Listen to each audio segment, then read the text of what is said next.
Welcome back. If you are looking for some pre-market action, tonight is your night because all eyes right now are on the massive setup that's coming out of Taipei.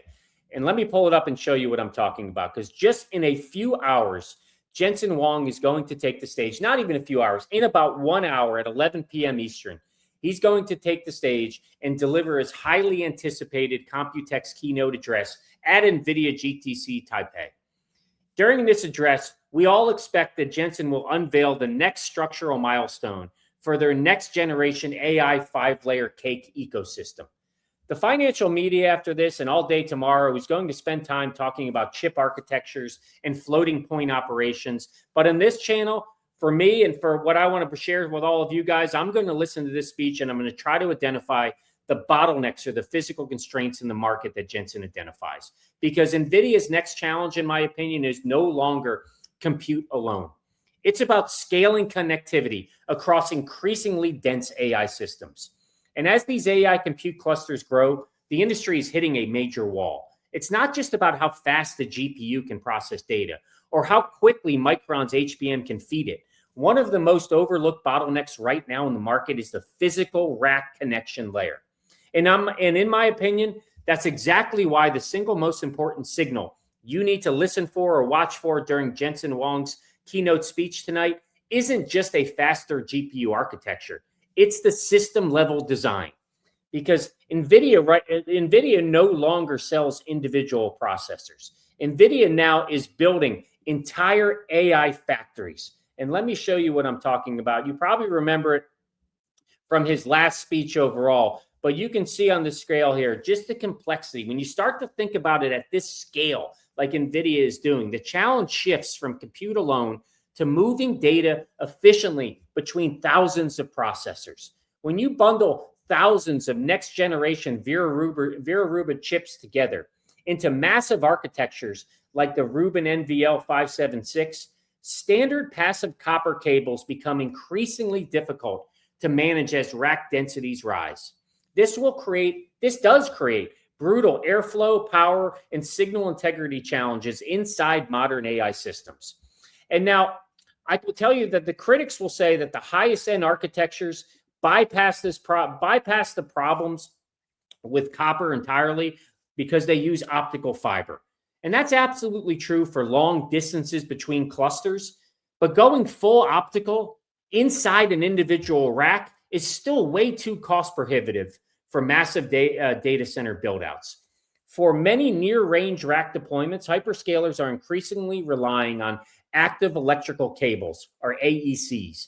These serve as a practical bridge between traditional passive copper and a full optical architecture. Heading into tonight's address for Jensen, I think one thing we have to listen to are the bottlenecks, but it's also becoming increasingly clear that the next phase of the AI trade is all about owning companies and finding stocks that allow these chips to communicate effectively together. So that's what we're going to dive in tonight. We're going to talk about a few stocks that we can look out for and why they help solve this problem in the market. If you guys haven't done it already, though, make sure you hit like, make sure you hit subscribe to the channel. Because when Jensen lays out NVIDIA's next generation AI infrastructure roadmap tonight, we all need to listen closely to how he describes the fully integrated system. Every system right now, every system has your weak link. And that's why I think tomorrow there's a company that's dropping its earnings after the market close. And these earnings are way more important than most investors realize right now. That company is Credo. And you can see on your screen that Credo will drop its earnings at the close of market tomorrow. They're going to be reporting their financial results for the fourth quarter and for fiscal year ending May 2026. Many of you guys know Credo, and here's how they've been performing. On Friday, they had a pretty strong day, 6% growth of almost a $14 gain. In the after hours of the pre-market, we're picking up another 3.5% right now. Credo is not a generic chip maker. They specialize in high-speed connectivity solutions, specifically the specialized digital signal processors, or DSPs, that go inside those active electrical cables. An active electrical cable is essentially a copper wire with a brain built into both ends. Credo's DSP technology allows hyperscalers to extend copper connectivity while reducing many of the cabling, power, and airflow challenges that emerge as rack densities increase. Now, to understand the true market opportunity here, you have to look at Credo and how they position themselves against their direct rivals. So two of those rivals that I want to talk about are Astera Labs and Marvell Technologies. So Astera, they dominate the smart retimer chip market, cleaning up data signals directly on the server motherboard. Credo, on the other hand, they own the actual physical highway carrying the data out of the box. Marvell looms in the background, or just looms in the market as a diversified giant, dominating the longer range optical connections between server clusters. If Astera cleans up the signals inside the chassis, Credo owns the cables that links it to the racks. And if you want to look at this asset objectively, you have to acknowledge the bear case, because bearish critics will point out the fact that Credo carries an immense customer concentration risk. And let me show you that from a Motley Fool article right here. I'll pull that up, and you can see this is a huge part of the bear case. It says Credo Tech has one problem, and here's why I'm buying anyway. And it says customer concentration risk. You can see right here is a headline risk. Roughly 80% of Credo's revenue comes from just two hyperscalers. So there's no question that creates a bit of a risk, and that's what the bears have been talking about overall, because historically relying heavily on just a couple of top hyperscalers like Microsoft or Amazon for a massive chunk of their active electrical cable revenue has been a risk with this company, and it's a completely valid criticism. If one of those tech giants slows down, if it slows down specific rack deployment, even in a single quarter, Credo's revenue will be significantly impacted. However, Credo's print tomorrow, one of the things we need to look for and read for when they drop their print tomorrow afternoon, and they will tell us if their trailing revenue, which has exploded past $1 billion of the last 12 months, if that trailing revenue is finally diversifying across a broader market. That Credo isn't the only player that's capitalizing on this system level scaling. If Credo represents the high velocity, small cap, pure play on physical cables, Broadcom is the unshakable institutional anchor of this entire connectivity thesis. And once you pull up Broadcom, we can all know how they've been operating in the market, how they've been performing in the market. But you can see Broadcom significantly, it's trading up towards its 52-week high, $20 gain on Friday, almost a 5%. After hours right now, picking up another $12, another 3% as well. So Broadcom, like I said, they are the institutional anchor of this whole entire connectivity thesis. Broadcom just doesn't make components. They own the underlying network fabric of the modern AI data center. They are the undisputed king of the high-end Ethernet switching silicon and custom AI ASICs. When hyperscalers build out massive multi-rack factories, Broadcom's Tomahawk and Jericho switching platforms are what actually route the astronomical amounts of data between the server clusters. Broadcom also reports their quarterly earnings this week. They'll report on June 3rd, so Wednesday, June 3rd, and they'll drop their next earnings into the market. And they represent the overall, I think, the scale grade beneficiary of this exact architectural shift that we're seeing in the market. If you find small cap concentration in Credo too volatile for your portfolio, Broadcom is the blue chip monopoly you definitely want to consider within your portfolios. Now you ask yourself, what is the smart money doing ahead of the bell tomorrow? When you look at the institutional dark pool volume, we are seeing massive, highly calculated positioning in these connectivity plays, both in Credo and Broadcom. And some traders will argue that Nvidia already owns this space with their proprietary InfiniBand switches. But remember the structural difference. InfiniBand is a networking protocol that manages the brain of the cluster.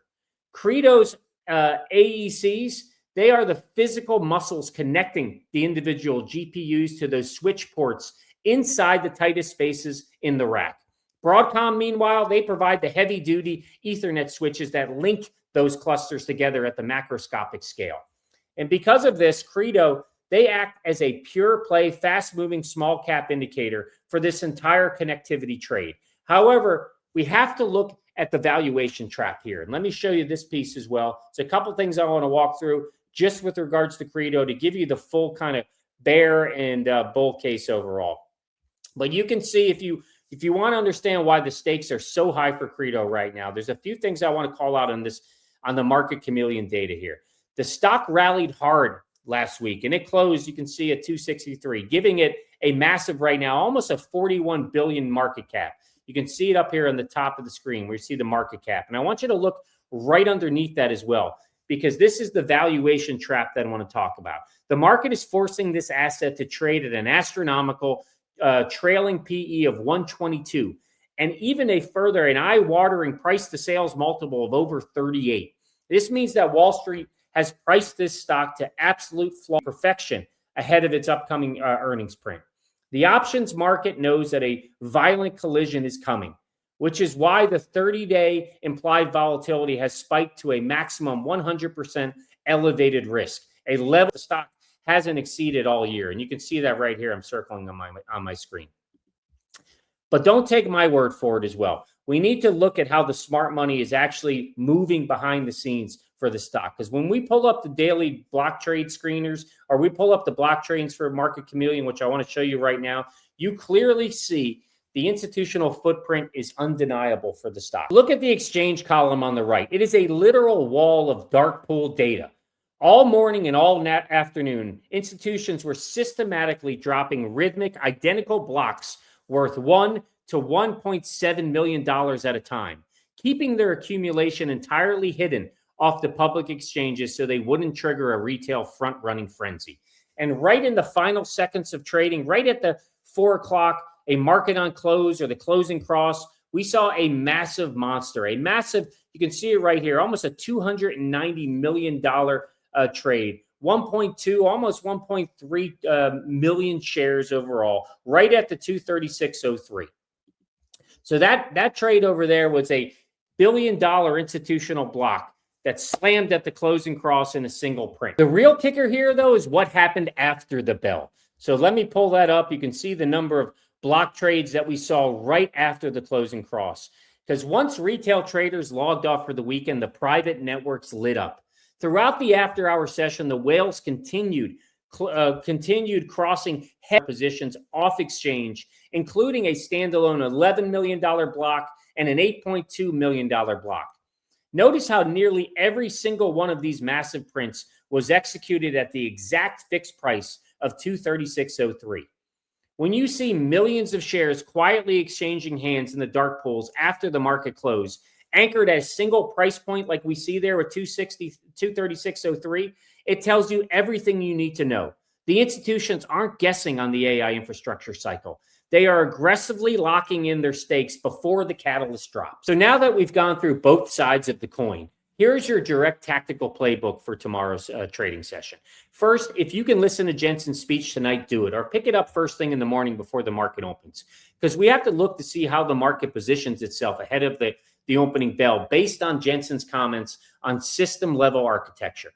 If the early capital centers on intra-rack copper containment versus optical scaling, the money is going to flow straight into the hardware connectivity plays. And those plays would be Broadcom, Astera Labs, Marvell, and of course, Credo. But as I showed you, Credo is trading with massive implied volatility ahead of tomorrow's earnings print. So because of that historical valuation volatility, I would not recommend blindly gambling and jumping in on Credo before the morning's open. Instead, watch the key institutional support levels.